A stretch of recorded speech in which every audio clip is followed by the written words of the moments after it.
So hey guys, আবারও একটা নতুন মিনি ব্লগে তোমাদের সবাইকে সুস্বাগতম। আর এই যে আমি এখন দেখতে পাচ্ছ রৌদ্রের মধ্যে বেরিয়ে পড়েছি বাজারে। তো বাজারে কেন যাচ্ছি?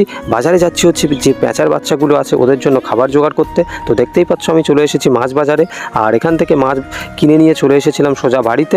আর এখান থেকে একটা একটা করে মাছ নিয়ে নিচ্ছি এই প্লেটটার উপরে।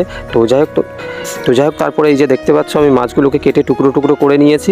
তো এগুলো এখন এদেরকে খাওয়াবো। তো যাই হোক একটা প্যাঁচার বাচ্চা বার করে নিয়েছি এবং এর মুখের সামনে মাছ টুকরোগুলো ধরছি। তো এ কোনো মতেই খেতে পাচ্ছিল না। তো যাই হোক এই বাচ্চাটাকে আমি প্রথমে পেয়েছিলাম এবং এই বাচ্চাটা একটু ছোট ছিল, কোনো রকমেই একে খাওয়ানো যাচ্ছিল না। তো যাই হোক অনেক চেষ্টা করার পরে পারলাম না বলে আরেকটা বাচ্চা বার করেছি এবং দেখতে পাচ্ছ এই বাচ্চাটা খুব তাড়াতাড়ি খেয়ে নিচ্ছে। এর মুখের সামনে ধরার সঙ্গে সঙ্গেই এ মাছের টুকরোগুলোকে ফটাফট খেয়ে নিচ্ছে। তো দেখতে পাচ্ছ সম্পূর্ণ মাছের টুকরোগুলোকে প্রায় খেয়েই ফেলেছে। তো আর অল্প একটু বাকি আছে, তো এগুলো খাওয়ালেই এদের খাওয়ানো শেষ হয়ে যাবে।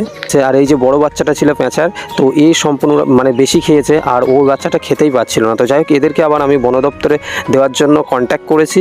তো যাই হোক বন দপ্তরের লোক আজকে যেহেতু আসবে না বলে আমি এদের খাওয়া দাওয়ার ব্যবস্থা করলাম, মাছ নিয়ে এসে। তো পরের দিন আবার আসবে বলেছে। তো যাই হোক সেগুলোও আমি তোমাদের সঙ্গে শেয়ার করব। তোমরা মিনি ব্লগ কন্টিনিউ দেখতে থাকো। তো যাই হোক নেক্সট মিনি ব্লগে আমি তোমাদের সঙ্গে শেয়ার করব প্যাঁচার বাচ্চাগুলোকে আমি বন দপ্তরের লোকের কাছে তুলে দেবো।